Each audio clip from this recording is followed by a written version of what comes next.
அப்புறம் நம்மளோட அரசியல் பயணத்தை பத்தியும் கொஞ்சம் பதிவு செய்ய விரும்புறோம். நாம ஏதோ ஷூட்டிங்ல இருந்து நேரா வந்து சிஎம் ஆன மாதிரியே சில பேர் ஒரு இமேஜ் கிரியேட் பண்றாங்க. அவங்களுக்கு அவங்க ஆசைப்படுற லாங்குவேஜ்லயே சொல்றோம், அது வெறும் ரீல் தான், ரியல் கிடையாது. எல்லாரும் கட்சி ஆரம்பிச்சுட்டு தான் ஒவ்வொரு வீட்டுக்குள்ளேயும் போவாங்க. ஆனா நாம ஒவ்வொரு வீட்டுக்குள்ளேயும் போனதுக்கு அப்புறம் தான் கட்சியவே ஆரம்பிச்சிருக்கிறோம். 2017 கடைசியில இருந்து 2026 ஏப்ரல் வரைக்கும் இருந்த புண்ணியவான்கள் ஆட்சியில ஒவ்வொரு டிபார்ட்மெண்ட்லயும் போட்ட ஏராளமான ஓட்டைகளை அடைச்சிக்கிட்டே படிப்படியா மக்களுக்கு நல்லதையும் செஞ்சுக்கிட்டே வருவோம். அதனாலதான் நமக்கு எதிரா யார் யாரோ சேரவே மாட்டாங்கன்னு நினைச்சவங்க எல்லாம் ஒன்னா சேர்றாங்க. நம்ம ஆட்சிக்கு டேட்டு குறிக்கிறாங்க.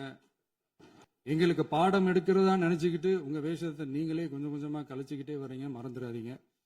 அரசு சொல்றதா நினைச்சுக்கிட்டு நம்மளை இன்டைரக்டா ஈவில் அப்படின்ற அந்த வார்த்தையை யூஸ் பண்ணாங்க. எனக்கு ஒன்னே ஒண்ணுதான் சொல்லணும்னு தோணுது, ஈவில்ஸ்னு டெவில்ஸ் பேசக்கூடாது.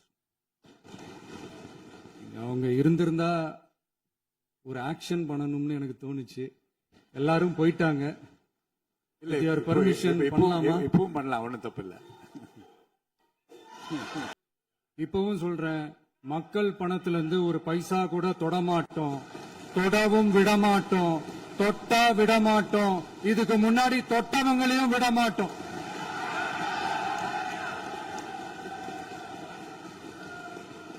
ஒவ்வொரு ஊழலா வெளியில வரும் போலே, ஒவ்வொரு வேஷமா கலைஞ்சிரும் போல இங்க இருக்கிற நிறைய பேரு நடுங்கி போய் இதுல நம்ம மேல அவதூறு வேற. இப்ப புதுசா ஒரு வெப்பன் ஒண்ணு கொண்டு வந்திருக்காங்க. அது என்ன தெரியுமா?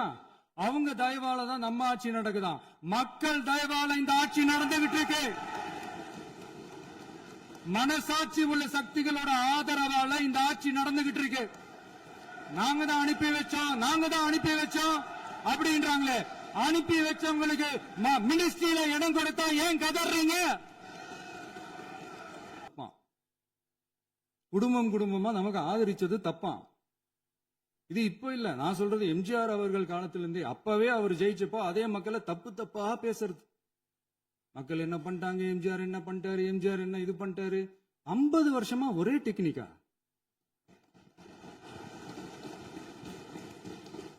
டெக்னாலஜி எல்லாம் மாறி வேற எங்கேயோ போயிட்டு இருக்கு பஸ். இதுல கொஞ்சம் டெக்னிக் ஆச்சு கொஞ்சம் மாத்தினா கொஞ்சம் நல்லா இருக்கும். அப்புறம் என்ன சோஃபா மாடல் ஆட்சியா? அது என்னன்னு புரியறதுக்கு எனக்கு ரொம்ப நாள் ஆச்சு. இந்த சோஃபா செட்டு, டேபிள் சேரு, டீபாய், பர்னிச்சர் பிசினஸ் எல்லாம் வேற எங்கேயோ வெளியில போய் பண்ண சொல்லுங்க. எனக்கு ஒரு குட்டி கதை ஒண்ணு ஞாபகம் வருது, சொல்லாமா? ஒரு ஊர்ல ஒரு பெரியவர் வெயில் ரொம்ப ஜாஸ்தியா இருக்குன்னு சொல்லிட்டு கண்ணுக்கு மேல கை வச்சுக்கிட்டு இப்படி சுத்தி முத்தி தேடிக்கிட்டு இருந்தாராம். அப்ப கூட இருந்த ஒரு சின்ன பையன், என்ன தேடுறீங்க அப்படின்னு கேட்டானா. அதுக்கு அந்த பெரியவர் சொன்னாரா, அது ஒண்ணு இல்ல தம்பி, உங்க அப்பா இங்கதான் இருப்பாருன்னு சொன்னாங்க, அதான் தேடிக்கிட்டு இருக்கேன். எங்க உங்க அப்பாவையா காணோம்?